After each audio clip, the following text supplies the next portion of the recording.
the East, West, South Africa, Equator, boundaries. Maybe you're like, well, today we're going to look at Africa, its location and its features. Hello everyone, my name is Rubgatana from Lucy Bridge Academy. ሁሌም እንደምንለው ዌብሳይታችንን www.lucybridgeacademy ጆይን አድርጉ። የተለያዩ AI supportive questionnaires አሉን። then ዩቲዩብ ቻናላችንን ሰብስክራይብ፣ ኮሜንት መጻፍ እንዳትረሱ። አስተያየት ኮሜንት ካላችሁ ደግሞ ቴሌግራም ቻናላችን ላይ አስቀምጡ። so let's get into it. Okay, so Africa is the second largest continent. Africa ሁለተኛው largest የሆነ continent. But like in terms of what ልትሉ ትችላላችሁ። ከኤዥያ ቀጥሎ ነው ደግሞ second largest. In terms of what ካልን for example in terms of like area አይደል? area ምን ያክል percent ነው or this is like ምን ያክል ነው 20% of the landን occupy ያደርጋል. So it is the largest continent. ሌላኛው ደግሞ in terms of what? In terms of like population እስከ ምን ያክል almost it has 1.4 billion and it's like growing fast. በጣም እያደገ ነው. So Africa is the second largest ከኤዥያ ቀጥሎ in terms of area almost 20% cover ያደርጋል and in terms of population 1.4 and it's still growing fast. So Africa includes 54 independent countries. 54 independent country አሉት but and it is like different countries አሉት አይደል? like Algeria, Tunisia, Morocco, Egypt የምንላቸው of course you know these African countries. እነዚህ ደግሞ like in terms of government የራሳቸው government አላቸው፣ የራሳቸው leadership አላቸው፣ የራሳቸው law አላቸው. so this makes Africa what? like geographically vast እንድትሆን ትልቅ እንድትሆን or like politically ደግሞ diverse እንድትሆን ያደርጋታል. so ስለ አፍሪካ አንዳንድ key pointዎችን ካየን let's get to the next part.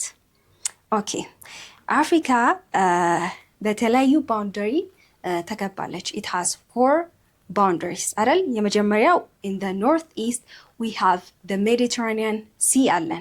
አፍሪካን ከየት ነው ሰፓሬት የሚያደርጋት? so we have Africa ከየት ሰፓሬት ያደርጋታል? from for example Europe አይደል?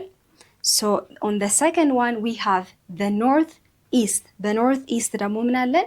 the Red Sea or Gulf of Aden. አፍሪካን ይሄን ከየት ነው ሰፓሬት የሚያደርጋት? from Asia. so አፍሪካ ከምን ከኤዥያ but like ወደ ሶስተኛውና ወደ አራተኛው ባውንደሪ ከመሄዳችን በፊት like አፍሪካን ከዚህ ከዛ ሰፐሬት ያደርጋታል ማለት ምን ማለት ነው? for example ከአፍሪካ ተነስተን ወደ ዩሮፕ መድረስ ከፈለግን we have to cross what? the Mediterranean Sea አይደል? Mediterranean Sea boundary ሆኖ ይገድበናል። ስለዚህ Mediterranean Sea cross እናደርጋለን። or ከአፍሪካ ተነስተን ወደ ኤዥያ መሄድ ከፈለግን we have to cross what? the Red Sea or Gulf of Adenን cross ማድረግ አለብን። ስለዚህ በዚሁ ሐሳብ ሶስተኛውና አራተኛው boundary ማየት እንችላለን። so the third one is the northeast and the southeastern. በዚህ ምን አለ? አፍሪካን ከየት ነው separate የሚያደርጋት? from Australia. so የመጨረሻው ደግሞ the west ነው. in the west Atlantic Ocean አለን። Atlantic Ocean ከምን separate ያደርጋታል? አፍሪካን from like the southeast እና North American እና South Americans ሁለቱ አሜሪካኖችን separate ያደርጋታል። ስለዚህ North America and South America. so እነዚህ ምንድናቸው? on the ሳውዝ ኢስት እና ኢስተርን ላይ ምን አለን? ኢንዲያን ኦሽን አለን። አፍሪካን ከአውስትራሊያ ሰፓሬት የሚያደርጋት።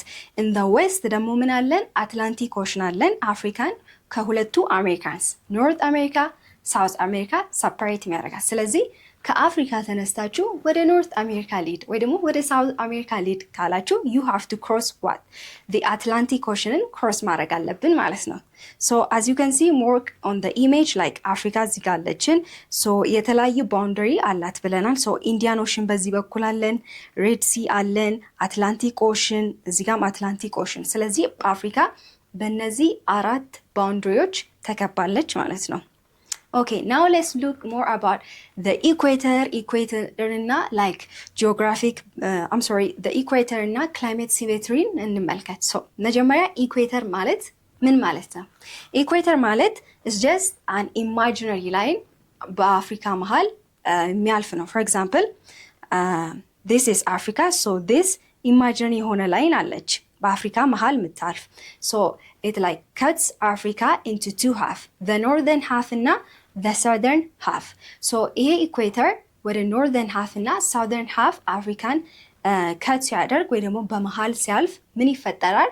ሚረር ኢሜጅ ይፈጠራል። ሶ ሚረር ኢሜጅ ማለት ምን ማለት ነው? ፎር ኤግዛምፕል በኖርዘርን ሃፍ ላይ ኤክስፒሪየንስ የሚያደርጉት ሪጅኖች ላይ ክላይሜቲክ ኮንዲሽናቸው ኦር ላንድ ዩዝ ፊቸራቸው ኦልሞስት ላይክ ወይ ደግሞ ባላንስድ እንዲሆን ያደርጋል። ሶ አዝ ኢኩዌተር ዲቫይድ ሲያደርጋቸው ራይት ኢኩዌተር ዲቫይድ ሲያደርገው ምን ይፈጠራል? ሚረር ኢሜጅ ይፈጠራል ማለት ነው። ሚረር ኢሜጅ ሶ ኖርዘርን ሃፍ ላይ ኤክስፒሪየንስ የምናደርገው ክላይሜቲክ ኮንዲሽን በሳውዘርን ሃፍ ላይ እንደዛው ነው ማለት ነው። ፎር ኤግዛምፕል ሌትስ ሉክ አት ዊዝ አን ኤግዛምፕል ሶ ሰሃራን ዴዘርት አለን። ሰሃራን ዴዘርት ኢን ዘ ኖርዝ አለን። ኢት ኢዝ ቬሪ ሃት ነው፣ ድራይ ነው፣ ዴዘርት ስለሆነ ማለት ነው። ደን በተቃራኒው ደግሞ ኢን ዘ ሳውዝ ካላሪ ዴዘርት አለን። ካላሪ ዴዘርትም እንደዛው ምን አይነት climate condition ነው? It is also dry and hot. As you can see on the image, Sahara desert በዚህ በኩል ነው። Kalahari desert በዚህ በኩል ነው። On the equator they are on opposite side አይደል? በተቃራኒ ናቸው። Sahara desert በዚህ በኩል ነው። Kalahari desert በዚህ በኩል ነው። But because the equator like ለሁለት ይከፍላቸዋል፣ ለሁለት ስለሚያልፍ experience የሚያደርጉት climatic condition or land use almost alike ይሆናል። ስለዚህ climatic symmetry ይፈጠራል ማለት ነው። Now let's go to the equation. How does the equator influence the climate and physical geography of Africa? Let me give you a little while to think about it. I just answered it now. አሁን መልሼው ነበር። So okay. So equator አለን ብለናል። እቺ equator ነች። So እዚህ ጋር አፍሪካ ካለችን እቺ ኢኩዌተር ኢማጂነሪ ላይን ነች ብለናል። አፍሪካን ለሁለት ምትከፍላት ሶ አፍሪካን ለሁለት ስትከፍላት ኖርዘርን ሃፍ እና ሳውዘርን ሃፍን ያመጣል አይደል? ይሄ ደግሞ ምን ይመጣል? ሚረር ኢሜጅ እንዲኖር ያደርጋል አይደል? ኤክስፒሪየንስ የሚያደርጉት ክላይሜቲክ ኮንዲሽን፣ ላንድ ዩዝ ፊቸሮች በሁለቱም ሳይዝ ኢኳል እንዲሆን ያደርጋል። ሶ ሞር ግን በኢሜጅ ስናየው ሶ ዊ ሃቭ አፍሪካ አይደል? እቺ ኢኩዌተር ለሁለት ከፈለች። ሶ ዲስ ኢዝ ዲቫይደድ ኢንቱ ሃፍ።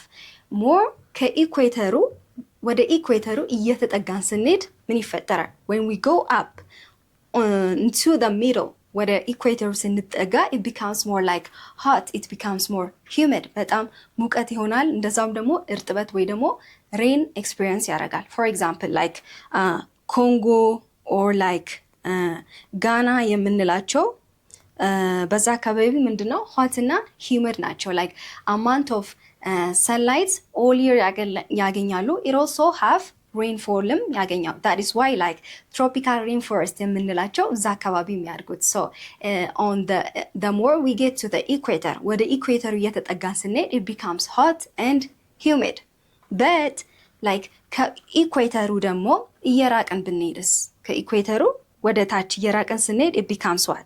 it becomes hot and dry ይሆናል። እንደ ቀድሙ እርጥበት ሳይሆን ድርቀት ይሆናል። ላይክ ከኢኩዌተር ስንርቅ ኖርዘርን ሃፍ እና ሳውዘርን ሃፍ የምንላቸው ሚረር ኢሜጅ ይኖራቸዋል በት ሃት እና ድራይ ይሆናሉ። ስለዚህ ከዚህ የምንረዳው ምንድን ነው? ኢኩዌተር ዲተርማይን ያደርጋል አንድ ሪጅን ምን ያክል ሰንላይት እንደሚያገኝ ኦር ላይክ ምን ያክል ሆት ወይ ደግሞ ድራይ እንደሚሆን ዲተርማይን ያደርጋል ማለት ነው። Okay, what makes Africa like geographically significant in terms of size, population and boundaries? In terms of size or area, let me move a little bit over here. I think it's better this way. So in terms of size or area, like 20% of the London cover ያደርጋል አይደል? In terms of population so it's like almost 1.4 billion people and that is also growing fast. In terms of like boundary በአራቱ አቅጣጫ ነው ብለናል።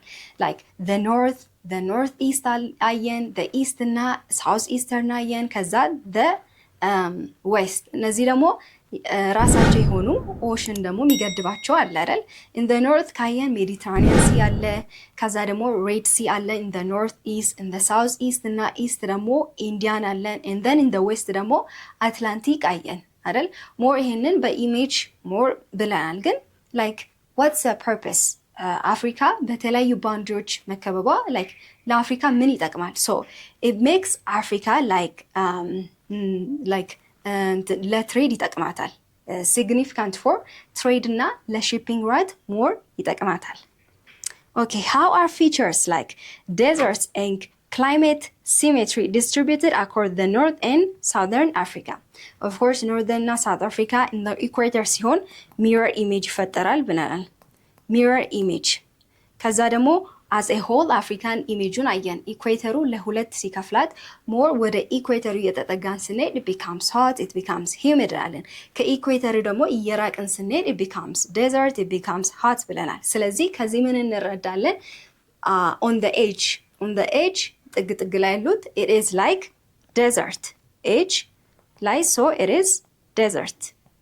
I think let me just erase it እችኛውን part erase ላርጋት እችኛውንም በደንብ ሞር እንዲታያችሁ። እሺ let me take my pen and then let me take my highlighter. Okay, edge on the edge ጥግ ጥግ ላይ that is like becomes desert like the Kalahari desert or the Sahara desert እንዳላቸው ማለት ነው። or in the middle ላይ ደግሞ ምን ይሆናል? it is hot and humid ይሆናል። በጣም ሙቀት አለ። it is also ደግሞ እርጥበት አለ፣ ሬንፎል አለ like ጋና like ኮንጎ እንዳለው። ከሱ በታች ደግሞ ምን አለ? like the savannah አለን። savannah አይደል? savannah it is between what the desert መሃልና ይሄ ዴዘርት መሃልና and tropical የምንለው ማከል ነው። so these are the climate symmetry በዴዘርትም አይተናል አይደል? so that's it for me today. On the next video we'll talk more about the major landforms of Africa, but that's it for me today. ሁሌም እንደምንለው ዌብሳይታችን www.lucybridge.academy ጆይን አድርጉ። የተለያዩ ኤአይ ሰፖርቲቭ ኩዌሽነሪዎች አሉን። and also ዩቱብ ቻናላችንን ሰብስክራይብ አድርጉልን፣ ኮሜንት አድርጉ and አስተያየት ኮሜንት ካላችሁ ደግሞ ቴሌግራም ቻናላችን ላይ አስቀምጡልን። but that's it for me today. I hope to see you guys with another exciting geography lesson. Thank you for watching and goodbye.